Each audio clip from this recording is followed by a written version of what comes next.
Richard Francis Dennis Berry III, one of the great legends of NBA and ABA history, who doesn't quite get the recognition his talent deserves. Berry is one of those players whose legacy suffers from the fact that he spent large portions of his career in both the NBA and the ABA. By the end of Respect the ABA, bro. Yo, what's the deal? What's the deal? It's your boy Wasindo, and we back talking sports. We got Rick Barry. You know what it is. his career, he had many accolades and had accumulated many statistics. But when you split those totals between two different leagues, they tend to not stand out as much and are rarely brought up. But in order to fully appreciate the greatness of the world's greatest granny shot shooter, we have to start our evaluation at the beginning of his professional career. Berry was drafted with the second overall pick in the 1965 NBA draft by the San Francisco Warriors. The 21-year-old, 6'7" small forward was immediately ready to live up to the high expectations. He had many skills, as he was a fantastic finisher around the rim and also a jump-shooting sniper. The most iconic part of his game was his underhand free throw shooting. Other than the fact that this is a very rare shooting form, I know y'all might not know this, but y'all know Rick Barry got the highest point per game average in finals history. It's not even Jordan. I don't think people really realize that. Berry's free throw shooting was famous for the fact that he was one of the most efficient shooters to ever do it, as he shot 89.3% over the course of his career, which is the 7th greatest of all time on the NBA/ABA list. In that rookie campaign, Berry put up numbers of 25.7 points, 10.6 rebounds, and 2.2 assists on 44% shooting, which was good enough to win the Rookie of the Year award. With this incredible debut season, he led the Warriors to more than double their win total from the previous season. Rick Barry averaged 36, 7, and 4 in the NBA Finals. Think about that, bro. And not most people talk about that, bro. Going from only 17 wins to 35 wins, which was a great improvement, but still came up short of the playoffs. His second season would be a monumental leap forward, not just for Berry, but for the entire team as well. In a sense, Berry had statistically the most offensively dominant season from a forward in NBA history. That season, he averaged a massive 35.6 points, 9.2 rebounds, and 3.6 assists on 45% shooting. This was only his sophomore season in the league as a 22-year-old, and his 35.6 scoring average is still the 8th highest average for a season in NBA history. The only players to ever average more points in a single season was Wilt Chamberlain, Michael Jordan, and James Harden. Behind this incredible charge of Berry, the Warriors won 44 games to earn a playoff berth. In the playoffs, they swept the Lakers in the first round. They beat the St. Louis Hawks in the second round in 6 games, and then in the NBA Finals, they pushed the 68-win Philadelphia 76ers to 6 games before being eliminated. In that final series, Berry put up monstrous averages of 40.8 points, 8.8 rebounds, and 3.3 assists, including an epic 55-point and 12-rebound performance in Game 5. By the end of his second year, the sky was the limit for Rick, but that's when his career would start to get kind of weird and controversial. Berry was clearly the biggest reason for the Warriors' recent success, and he felt frustrated as he believed he hadn't been appropriately compensated in terms of his finances. Free agency did not exist in the NBA at this point, but there was another professional basketball league in the form of the ABA. The issue became a legal one, which resulted in Berry... Man, that's crazy. That's really crazy. leaving the NBA for the ABA and ultimately being 5-point and 12-rebound performance in Game 5. By the end of his 55 and 12 from a forward is wow, bro. second year, the sky was the limit for Rick, but that's when his career would start to get kind of weird and controversial. Berry was clearly the biggest reason for the Warriors' recent success, and he felt frustrated as he believed he hadn't been appropriately compensated in terms of his finances. Free agency did not exist in the NBA at this point, but there was another professional basketball league in the form of the ABA. The issue became a legal one, which resulted in Berry leaving the NBA for the ABA and ultimately being forced to sit out the entire 67-68 season. Although some recognized Berry's move as one where he was simply pursuing what he was worth, there were also plenty of people who now saw him as a selfish, money-hungry player. When he finally returned to action as a 24-year-old, he was a member of the Oakland Oaks, and it appeared as if he hadn't missed a beat. The Oaks made several big additions that year, and the team launched to 60 wins after winning only 22 the previous season. Unfortunately, Barry wasn't there for much of it. In the 35 games he played that year, he averaged 34 points, 9.4 rebounds, and 3.9 assists. I don't know why more people don't talk about Rick Barry, bro. Like, do y'all really realize, like, he averaged 36, 7, and 4 in 10 games played in the in 10 games played in the finals? You know what I'm saying? Like, bruh, listen, he was amazing, bro.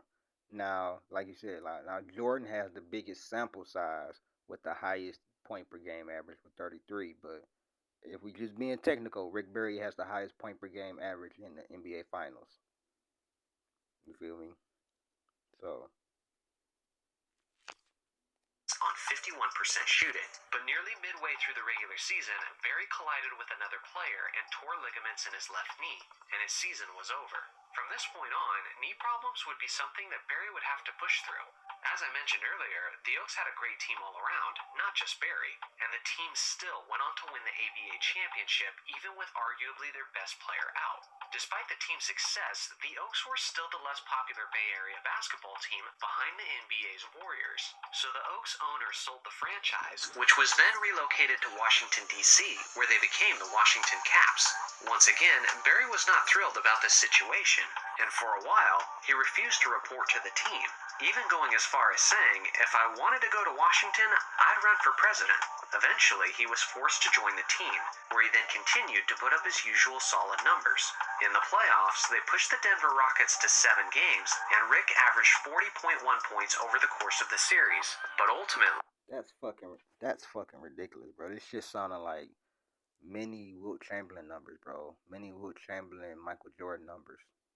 I might have to go deep. I might have to dive more deep into Rick Barry's career. Despite a 52-point performance in Game 7, Barry and the Caps were still eliminated. Over the next few years, his rollercoaster career would continue to change its atmosphere and circumstances, yet he would continue his elite play and scoring, along with more of his controversy. By the summer of 1972, a United States District Court judge ruled that Barry would have to play for the team that drafted him, which was the Warriors of the NBA. So it was back to the NBA for Barry. His shining moment of his career would come just a couple years later, as he was entering. Well, see, I didn't know. So it seems like he had legal issues, or he had, you know what I'm saying, money issues, which caused him to go to the ABA. And then, thank God that the judge told him he had to play for, you know what I'm saying. So that means if the judge didn't force him to go back and play for the Warriors, they wouldn't have got that championship. What was arguably the best season of his career. As a 30-year-old who had battled through knee injuries, his game had evolved to be one that was dominating almost entirely from the perimeter, as many people consider him the original point forward. In that role, he averaged 30.6 points, 6.2 assists, 5.7 rebounds, and 2.9 steals on 46.4% shooting. He led the league in steals, free throw percentage, and was 6th overall in assists. He then led the Warriors through the playoffs as they beat the Sonics in 6 games, the Bulls in 7 games, and swept the heavily favored Washington Bullets in just 4 games, and Barry was named the Finals MVP. The champions headed into the next season as the favorites to win it all once again, and they appeared as if they were poised to do just that, as they won a league-best 59 games that regular season. But as usual, every triumphant moment from Barry is surrounded with drama. The Warriors made it to the Western Conference Finals, where they were facing the Phoenix Suns. After 6 games, the series was tied at 3 games apiece, with the Warriors expected to win the 7th game on their home floor. The thing is, within the first 2 minutes of this game, Rick Barry and Ricky Sobers get into a huge fight. You may notice from the footage that none of Barry's teammates really come to his aid. Once the game reaches halftime, the Warriors are up by 6 points. But that's when Barry sees the footage and notices that none of his teammates have backed him up. For pretty much the rest of the second half, Barry then refuses to shoot the ball. He quickly passes it, and he seems apathetic, disengaged, and as if he's completely quit on his team. The Warriors blow the lead and end up losing the series in what might be the biggest stain on Barry's legacy. He would go on to play several more years and add to his career totals, but he would never return to his dominant glory days from this point on. Looking at the totality of his production from both pro leagues, he was a 12-time All-Star, he made 10 All-NBA, All-ABA teams, he's 24th on the all-time NBA/ABA scoring list, he has the 15th greatest scoring average of all time, and easily has the greatest NBA final scoring average ever at 36.3, and Michael Jordan is a distant second at 33.6. When it comes to his talent and production, there's no question that Rick Barry is criminally underrated and is one of the most dominant wing players of all time. I'm gonna fix that for y'all. Actually, it's not Michael Jordan second. Actually, it's Allen Iverson with 35.6. Then it's Giannis. You know what I'm saying? But this is old. You know what I'm saying? This old. But even then, Allen Iverson is second with 35.6 points per game. And then Giannis is third. So Michael has moved from second to fourth, which it really don't make no sense because AI has always been second. I don't know how they have always said that. I'm going off. But yeah, man, this was Rick Barry, man. This was enlightening. I'm gonna have to go and revalue Rick Barry. I knew he had the highest point per game in the finals, but I wasn't really too keen on how good he was. But thank you, Aaron, for this video, man. When it comes down to how great he was as a teammate, though, well, I'll leave that up to you guys to debate. Let me know in the comments section where you rank Rick Barry among the greatest small forwards in basketball history. Thanks. He got to be top 10, a top 10 small forward. I mean, 10 All-NBA, ABAs, 12-time All-Star, Finals MVP, Finals championship, the highest point per game average in the finals. Probably would have had another title if he wouldn't have gave up on his team. I don't like that. But I understand that they didn't come and help you or anything like that, but you still gotta. I can't say nothing because Kobe did something similar. He did do something similar. But Kobe came back, right? And when they got Paul Gasol, you feel me? That's because Kobe didn't have a good enough team. When they got Paul Gasol, he didn't do that no more. But that was crazy. If he got into a fight with the nigga and they didn't help him, I understand where he's coming from, but you can't do that, bro. You gotta win. Even if you was mad, that should have fueled you to not pass. Kobe would have not passed the ball. I'm gonna keep it 100 with you. He passed the ball too much. Like Kobe did that too. He didn't shoot at all. I don't like that was one time I was really mad at Kobe, but I think he should have just used it and won the game and then said fuck y'all niggas. I wouldn't have celebrated with him. For watching as always, make sure to like and subscribe for more basketball content, and I'll see you guys in the next video.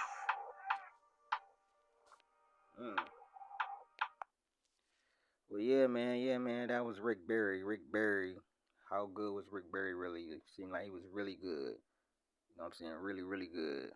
Highlights coming soon, too. This been Who is Hendo with another video, man. Y'all let me know what y'all think, man. This been Who is Hendo. If you want to donate to the channel, YouTube ad fund, the PayPal link will be in the comment. So, I'm out.